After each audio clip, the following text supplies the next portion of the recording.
Hello everyone, I'm just out for a walk in my local woods.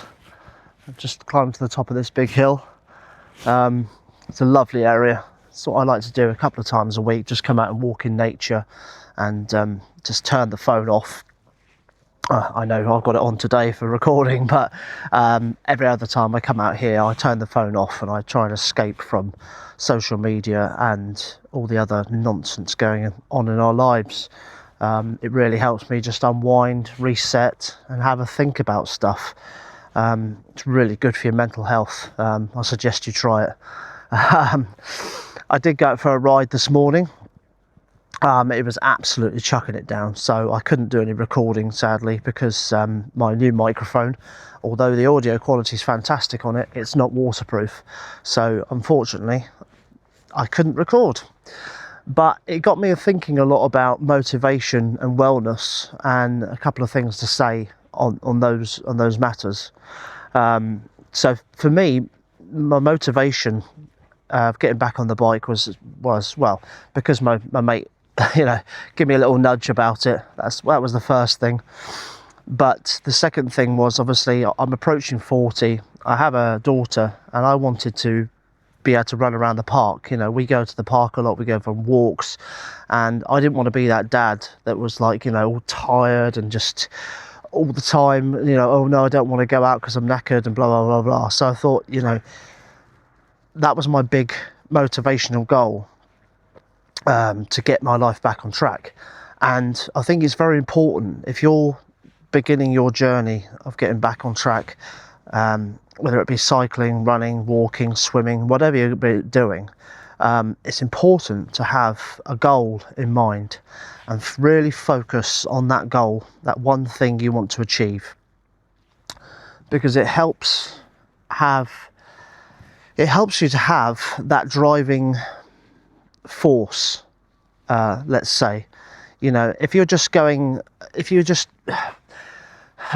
sounds negative, but if you're just wishy-washy about things, and you're just like, oh, here, there, everywhere, whatever, then you might not be as motivated to go out and do something as you will if you've got a goal in mind. If you think, oh no, I don't know if I can be bothered, but no, okay, well by next year I want to be this, I want to do this, etc., etc.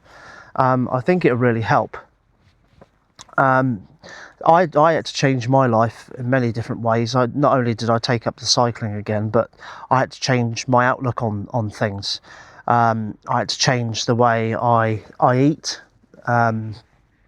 I completely changed my diet. I changed my sleep patterns. I make sure I get 8 or 9 hours of sleep every day.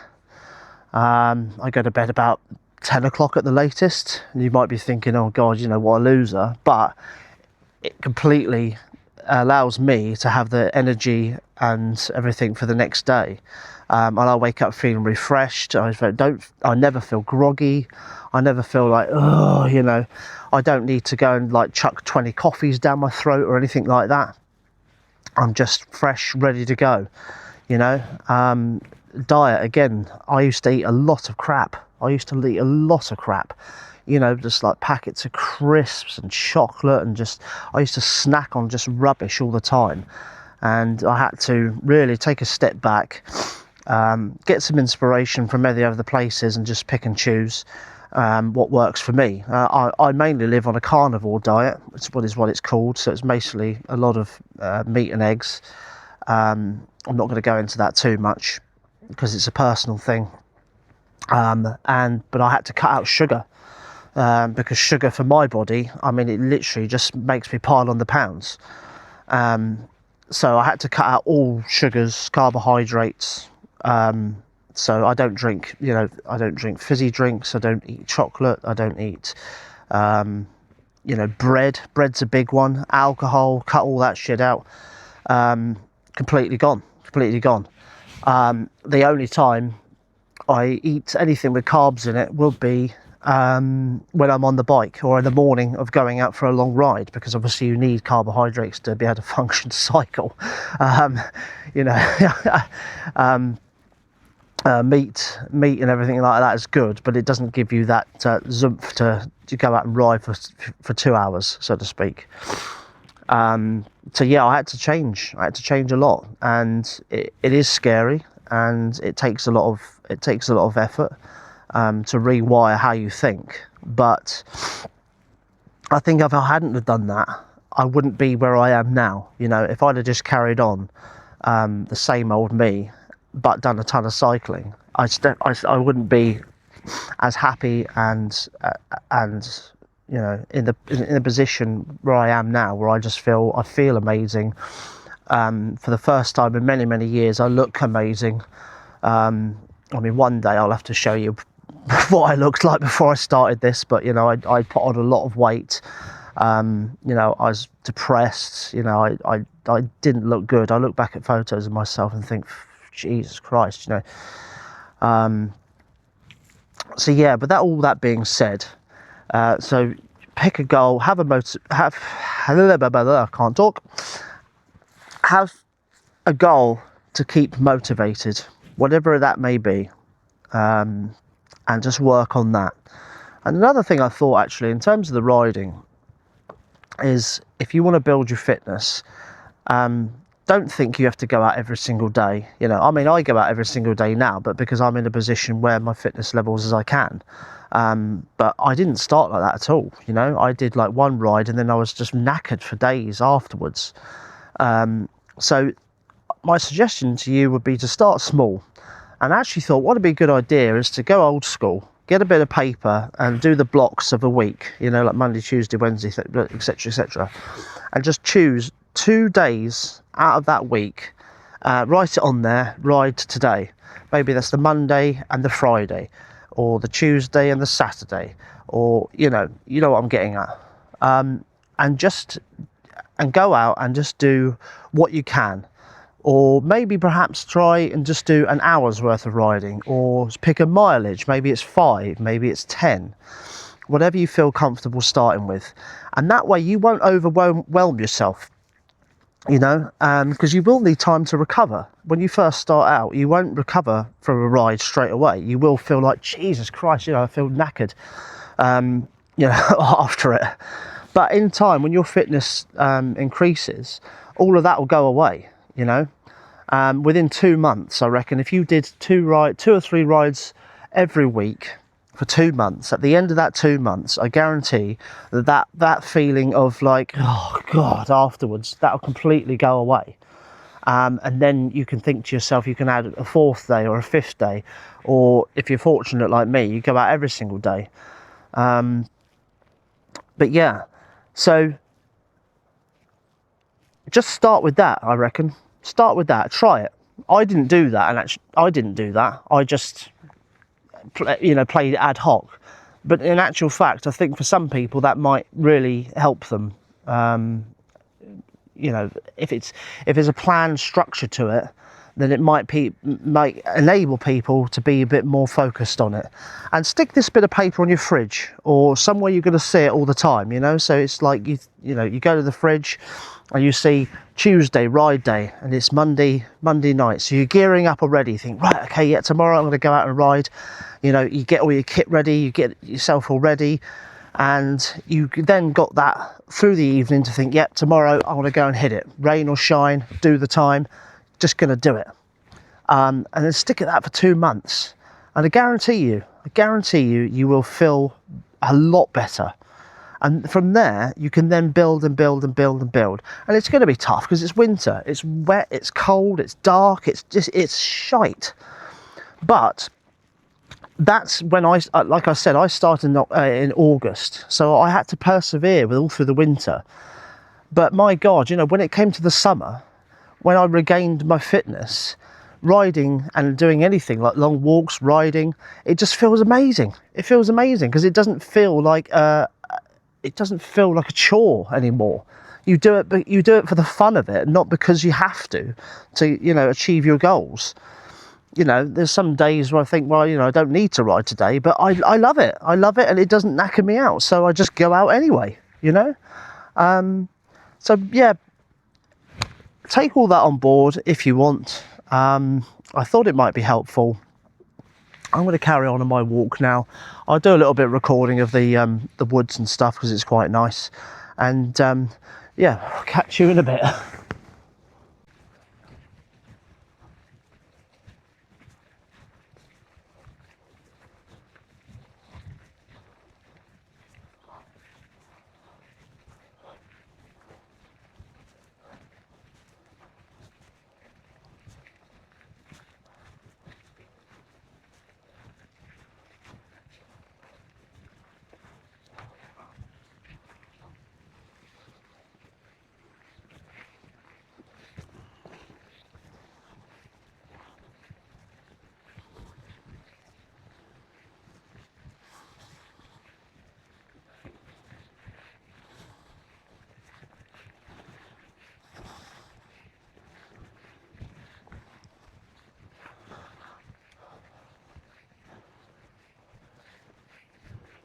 Well, I just got back in from a walk, and lucky I got back when I did, because although it was a few showers while I was out and about, it's now an absolute deluge.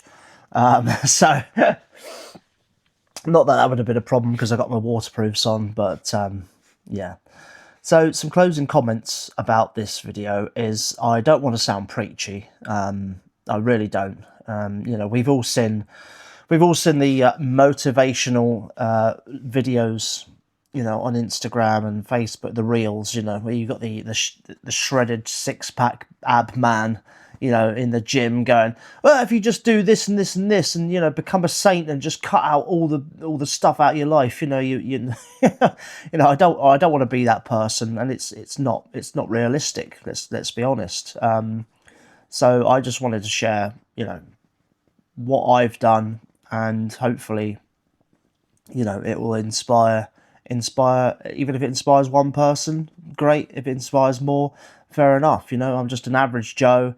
I'm not some gym rat that's, you know, going to tell you, you know, you should just eat broccoli and drink water for the rest of your life, you know, because it's not obtainable. But, you know, that being said, you know, you might have to change. You know, I did. You know, as I said, my biggest thing was snacking and sweets and chocolate, because I've got very sweet tooth. I can't not. I find it very hard not to eat junk, basically. But I had to take a real step back and just realise that if I just cycled but carried on eating just crap all the time, you know, then I wouldn't achieve what I've managed to achieve. As you know, it's the same as sleep. You know, if I just carried on sitting up watching TV or films or whatever till 3 in the morning every single night and just feeling absolutely shagged the next day, you know, would I have the energy to go out and ride and get my fitness back? No, not at all. So highly recommend just going out for a walk up the woods if you can, if you've got woods near you, or just somewhere a bit quieter. Turn your phone off and just having a think, you know, about things that you might be able to change.